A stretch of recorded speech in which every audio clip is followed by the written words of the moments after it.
Deus, graça e paz a todos os irmãos. Convido você a abrir a sua Bíblia em 1 Timóteo, capítulo 2, de 1 a 8. Acompanhe comigo a leitura, por favor. Admoesto-te, pois, antes de tudo, que se façam súplicas, orações, intercessões e ações de graças por todos os homens, pelos reis e por todos os que estão em eminência, para que tenhamos uma vida quieta e sossegada em toda piedade e honestidade. Porque isto é bom e agradável diante de Deus, nosso Salvador, que quer que todos os homens sejam salvos e venham ao conhecimento da verdade, porque há um só Deus e um só mediador entre Deus e os homens, Jesus Cristo, homem, o qual se deu a si mesmo em preço de redenção por todos, para servir de testemunho a seu tempo. Para o que fui constituído pregador e apóstolo, digo a verdade em Cristo, não minto, e doutor dos gentios na fé e na verdade. Quero, pois, que os homens orem em todo lugar, levantando mãos santas, sem ira nem contenda. Glória a Deus pela palavra do Senhor, mas vamos meditar em específico, primeiramente o versículo 2. O versículo 2 diz assim: pelos reis e por todos os que estão em eminência, para que tenhamos uma vida quieta e sossegada em toda piedade e honestidade. O sentido da palavra eminência está muito ligado à autoridade ou àqueles que têm uma influência sobre a sociedade. Ok? Então o que ele diz? Para que nós oremos por todos os reis e por todos aqueles que têm autoridade, têm eminência, têm influência na sociedade. A palavra de Deus ela é muito contundente e aqui nós temos, na verdade, um mandamento de oração. Portanto, a oração pela salvação do governante é um mandamento. Veja, vamos olhar para o contexto histórico dessa época. Paulo estava escrevendo esta carta a Timóteo no ano provavelmente de 62 a 64. Quem era o imperador de toda Roma? Onde Paulo morava? Paulo morava na Europa ali, sul da Itália, Grécia, todo aquele mundo conhecido, Judéia, Mediterrâneo, enfim. Só havia um verdadeiro governante de todo aquele local, que era o imperador romano. Nós tínhamos o governo do Império Romano sobre toda a terra, todo mundo conhecido naquela época. E quem era o imperador? Lembrando, Paulo escreveu esta carta em 62 a 64 depois de Cristo. E o imperador romano da época, a qual Paulo designa, inclusive que orem por ele, era Nero. Nero governou o Império Romano de 54 a 68 depois de Cristo. Qual não foi minha surpresa? Quem tiver aquela Bíblia King James de estudos 1611 se depara com uma foto, um busto de Nero, exatamente nessa passagem. Quando eu me deparei com essa foto, eu fiquei chocado, porque eu entendi que, na verdade, Paulo está falando para orarmos por todos os governantes, porque Deus quer que todos se salvem. Eu gostaria de complementar o vídeo do pastor Alan, inclusive, a todos os irmãos, que seja uma bênção esse vídeo, em nome de Jesus, toda a glória seja dada ao Senhor, para que nós oremos pelos governantes. A realidade da oração, a eficácia da oração, o trabalho na oração é algo concernente à igreja, ao crente. 2 Timóteo 2, 3, 5 diz assim: porque isto é bom e agradável diante de Deus, nosso Salvador, que quer que todos os homens se salvem e venham ao conhecimento da verdade, porque há um só Deus e um só mediador entre Deus e os homens, Jesus Cristo, homem. O que nós vemos hoje não é uma igreja que ora para que todos se salvem. Nós vemos uma igreja hoje em um ativismo cibernético, aonde eles colocam, onde é colocado, infelizmente, a idolatria a um determinado candidato político e o ódio a um outro determinado candidato político, quando, na verdade, a oração pela salvação dos dois se faz necessária. E o perdão dos pecados de um e admoestações acerca dos pecados do outro também se faz necessária. Vejamos, nós temos os candidatos Bolsonaro e Lula no Brasil. A tendência maior da igreja é idolatrar o Bolsonaro e odiar o Lula, mas não é assim que a palavra nos ordena. Aqui nos ordena a orarmos por todos. E aqui o contexto é de um imperador maligno que perseguia a igreja, que tirou direitos civis dos cristãos. Nero colocou fogo em Roma, provavelmente em 64 depois de Cristo, e culpou os cristãos, e daí em diante começou-se uma perseguição muito maior, a qual realmente Paulo morreu em meio a essa perseguição. Porém, irmãos, antes disso, os cristãos já não tinham direitos civis, já tinham perdido diversos direitos. Então, quando Paulo escreve isso, imaginem como Paulo está dizendo para esse povo: orem por Nero. Orem por Nero. Vejamos, continuemos na palavra. Muitos têm odiado o Lula e têm idolatrado o Bolsonaro mediante a defesa de um da liberdade religiosa cristã e os ataques de um à liberdade da religião cristã. Mas, irmãos, para que nós queremos liberdade? Para que a igreja deseja liberdade? Para pregar o falso evangelho que continua pregando a idolatria, a mamon, as riquezas, a prosperidade? As igrejas em trevas como estão? É triste, irmãos, mas nós não podemos deixar de considerar, de refletir, que o pecado da igreja pode sim trazer um governo iníquo, um governo que vai perseguir a igreja. Pode sim, Deus é justo juiz e o julgamento de Deus começa pela igreja.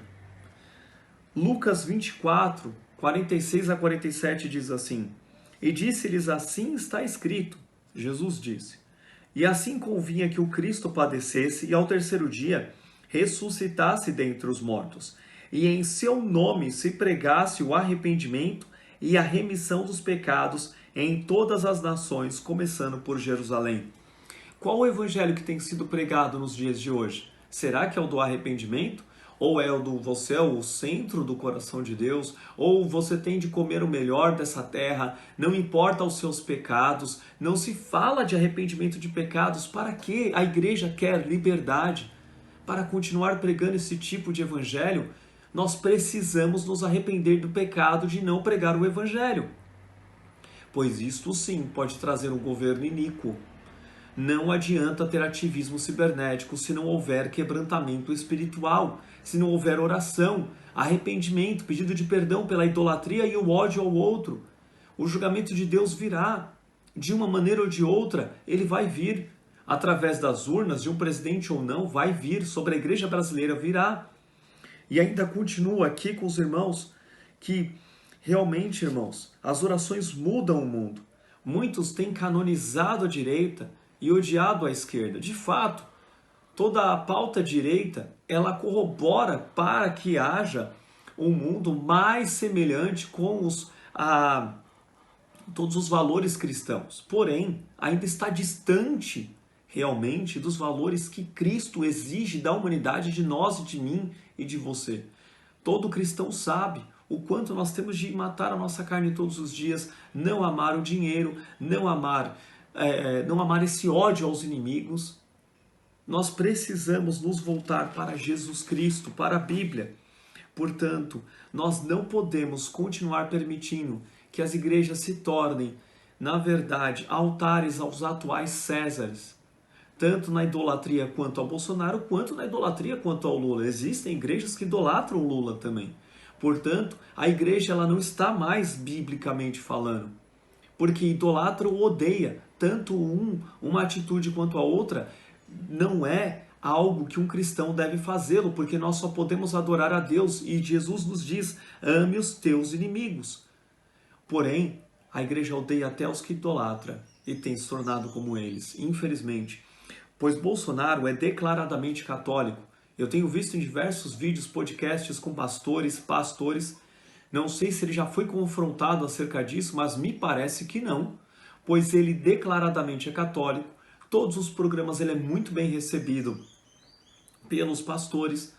Amados, será que ninguém avisou a este homem que ele corre um sério risco de se perder eternamente por não aceitar apenas Jesus Cristo como seu único e suficiente Salvador e por ser um idólatra? Uma vez que no dia 12 ele estava no santuário de um determinado santo que dizem ser o padroeiro do Brasil, mas não o é. Ele precisa ser alertado do seu pecado. E até quando a igreja vai acompanhá-lo, até mesmo no funeral da rainha da Inglaterra, mas não vai alertá-lo do seu pecado? Até quando haverá bajulação, idolatria a esse homem, mas não haverá alerta? Até quando haverá o ódio ao outro e não haverá uma pregação de que ele precisa se converter? Ele precisa, pois a palavra do Senhor nos ordena pregar o evangelho de arrependimento a todos. A todos. Perdão, Ezequiel 33, de 6 a 8 diz assim: Mas se quando o atalaia vir que vem a espada, e não tocar a trombeta, e não for avisado o povo, e a espada vier e levar uma vida dentre eles, e este tal for levado na sua iniquidade, porém o seu sangue requererei da mão do atalaia. A ti, pois, ó filho do homem, te constituí por atalaia sobre a casa de Israel. Tu, pois, ouvirás a palavra da minha boca e lhe anunciarás da minha parte. Se eu disser ao ímpio, o ímpio certamente morrerás, e tu não falares, para dissuadir ao ímpio do seu caminho, morrerá esse ímpio na sua iniquidade. Porém, o seu sangue eu o requererei da tua mão. Ou seja, todas as pessoas as quais a igreja encontra, ela deve pregar o evangelho. Sejam de esquerda, sejam de direita, todos precisam ouvir. E é esta a função da igreja, pregar o arrependimento de pecados, pregar que a pessoa está distante de Deus, não simplesmente por ser de esquerda, mas por não ter Jesus como seu Salvador. Muito a igreja tem se perdido, tentando convencer politicamente, mas não resgatar espiritualmente. Isso é triste, irmãos, por conta da idolatria e por conta do ódio. Jesus nos ordena para que nós amemos os nossos inimigos. Amemos. Precisamos pregar o evangelho para as pessoas de esquerda que idolatram também esse viés político, que eles precisam entender os seus pecados. Os pecados do Lula já estão todos escrachados, basta ele se arrepender, a igreja pregar que ele se arrependa, que ele aceite Jesus, que o Bolsonaro também. Nós precisamos orar pelos dois, ganhe ou não a eleição, e quem ganhe será escolhido de Deus. Outra questão muito importante, eu convido você a depois meditar no capítulo 33 do profeta Ezequiel. Mas o versículo 11 nos diz assim: Dize-lhes, vivo eu, diz o Senhor Deus, que não tenho prazer na morte do ímpio, mas em que o ímpio se converta do seu caminho e viva. Convertei-vos dos vossos maus caminhos. Pois por que razão morrereis, ó casa de Israel? Por que razão as pessoas morrem eternamente, se perdendo? Portanto, nós precisamos também nos arrepender da idolatria e do ódio. No mínimo, a igreja já tem esses dois pecados. Continuando, 2 Coríntios, capítulo 5, versículo 10. Porque todos devemos comparecer ante o tribunal de Cristo, para que cada um receba segundo o que tiver feito por meio do corpo, ou bem ou mal. Todos precisam saber destas verdades eternas, espirituais. Uma outra coisa que me choca dentro desse ódio declarado, consumado e esse ativismo de ódio ou de idolatria é o quanto nós precisamos aprender com a igreja perseguida. Portanto, não faria mal a igreja brasileira ser perseguida. A igreja perseguida em locais onde é totalmente proibido, principalmente países islâmicos, o que nós mais vemos são os cristãos, pastores, irmãos, irmãs, perdoando aqueles que os ofendem. Não é qualquer ofensa, não é qualquer proibição. Porque nós sabemos que esse governo entrando agora, um governo de esquerda, haverão muitos problemas. Mas nós sabemos que uma verdadeira perseguição, tal qual existe em países islâmicos, ainda não seria de imediato, haveria uma escala para isso. Mas aprendamos com os nossos irmãos, todos eles perdoam. A igreja, em locais onde existe uma perseguição acirrada, principalmente da parte dos islâmicos, ela cresce justamente no perdão. Onde muitos perdoam, não aqueles que não deixam ele ser, não tiram a liberdade, mas aqueles que matam os seus entes queridos. Quantos testemunhos, procure pelo Portas Abertas, um ministério, o qual você vai encontrar diversos testemunhos, procure na internet. Quantos pastores, quantas esposas de pastores tiveram seus cônjuges assassinados, famílias perdoaram, e essas pessoas que receberam perdão foram constrangidas por esse amor e se entregaram a Jesus. Essa é a realidade atual da igreja agora. Isso não estou contando história anterior, mas é atual. Portanto, aprendamos com os nossos irmãos também. Continuando, em Mateus capítulo 5, versículo 43 a 48. Ouvistes que foi dito, amarás o teu próximo e odiarás o teu inimigo. Eu, porém, aqui é o nosso Senhor Jesus Cristo, dizendo, eu, porém, vos digo, amai os vossos inimigos, bendizei os que vos maldizem, fazei bem aos que vos odeiam, e orai pelos que vos maltratam e vos perseguem, para que sejais filhos do vosso Pai que está nos céus. Porque faz que o seu sol se levante sobre maus e bons, e a chuva desça sobre justos e injustos. Pois, se amardes os que vos amam, que galardão tereis? Não fazem os publicanos também o mesmo? E se saudardes unicamente os vossos irmãos, que fazeis demais? Não fazem os publicanos também assim? Sede vós, pois, perfeitos, como é perfeito o vosso Pai que está nos céus. Nós não vamos bajular o Lula. Por conta de amá-lo deve ser essa bajulação? Não. Mas nós não vamos desejar o mal para ele. Que ele não seja o presidente do Brasil, mas que ele se converta dos seus pecados. Que ele venha ao arrependimento. E que o Bolsonaro, também sendo ou não o presidente do Brasil, nós não sabemos, venha se arrepender dos seus pecados. Ore pelos inimigos. Oremos pelos nossos inimigos. Não devemos ser coniventes em bajular qualquer candidato. Não podemos idolatrá-lo e nem odiá-lo. A nossa postura deve ser de oração. A oração transforma. A oração move todas as coisas do mundo espiritual, que é onde é determinante para o mundo físico. Muitos crentes têm esquecido da realidade da oração e têm a tratado nesse quesito, nesse contexto atual, como algo meramente paliativo, fazendo apenas para um compromisso com Deus, se esquecendo que é um compromisso para toda a nossa vida. A nossa vida ela é regida. Por que o cristão não tem orado tanto? Pois continua se alimentando de filmes, novelas, fábulas de Satanás, onde as coisas acontecem sem oração. Portanto, desligue o seu celular, a sua internet, a sua TV e vá orar. Vamos orar, apenas para lembrar a nossa mente de como o coração do Senhor Jesus Cristo enxerga essa realidade. Mais uma vez, em 1 Timóteo capítulo 2, de 3 a 5. Porque isto é bom e agradável diante de Deus, nosso Salvador, que quer que todos os homens se salvem e venham ao conhecimento da verdade. Porque há um só Deus e um só mediador entre Deus e os homens, Jesus Cristo, homem. Apenas Jesus. 2 Pedro 3,9. O Senhor não retarda a sua promessa, ainda que alguns a tenham por tardia, mas é longânimo para conosco, não querendo que alguns se percam, senão que todos venham a arrepender-se. O desejo do nosso Deus é que todos se arrependam. Portanto, começando por nós, vamos nos arrepender? Eu convido você a fazer esta oração. Agora, durante o vídeo, deverei fazer uma oração breve, mas eu convido você a pegar todas essas palavras ditas aqui, orar ao longo do seu dia, de se dedicar em oração, de se derramar. Vamos orar mais ao Senhor, vamos orar mais pelas eleições, vamos jejuar pelas eleições. Oremos, amados. Papai querido, amado Deus, nós, Pai amado, como igreja, nos arrependemos dos nossos pecados, Senhor. Nos arrependemos dos nossos pecados.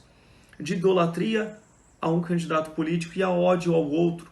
E a ódio, Pai amado, idolatria a tantos outros. Nós pedimos perdão. Perdão, ó Pai. Nos ajude, Senhor. Nos ajude a pregar a Tua palavra a todos que precisam ouvi-la, que são todos sem exceção, tanto de direita quanto de esquerda. Todos eles precisam ouvir a Tua palavra. Ajuda-nos, ó Pai. Pai, perdoa-nos por tantas falsas pregações de tão falsos evangelhos, da idolatria a Mamon, nas igrejas que pregam a ideologia da prosperidade, das igrejas que estão em trevas, com púlpitos negros, enegrecidos, em trevas, Pai, e querem pregar o evangelho em locais, ó Deus, que não glorificam mais o Teu santo nome, em locais que estão adorando o homem. Perdão, Pai, por tantos pecados nossos como igreja. Nós pedimos perdão e clamamos ao Senhor que, em nome de Jesus, tenha misericórdia do Lula. Perdoa os pecados dele, que ele venha ao arrependimento ao Senhor e que ele seja curado, salvo, liberto. Perdoa os pecados do Bolsonaro, que ele seja curado, salvo e liberto. Pedimos ao Senhor que, em nome de Jesus, o Senhor estenda o seu manto de justiça sobre estes dois homens e abençoe-os, levando-os à tua presença, salvos e convertidos em Jesus Cristo. Abençoe o Brasil, para que não exista um governo iníquo, como o que está aí, Pai amado, nas pesquisas como vencedor. Mas sabemos, ó Pai, que se não houver temor do Senhor do outro lado, também pode se tornar um governo iníquo. Nós pedimos ao Senhor, tenha misericórdia do Brasil e nos permita, Pai, vivermos um governo, Pai, que tema ao Senhor. Coloque no governo alguém que tema ao Senhor e leva temor àquele quem o Senhor colocar. Nós clamamos ao Senhor, em nome de Jesus. Amém. Que Deus abençoe a sua vida, o seu coração, que essas palavras que eu li hoje aqui, elas venham repousar no seu coração, para a glória de Deus Pai, para amadurecimento nosso como igreja. E a Deus toda glória.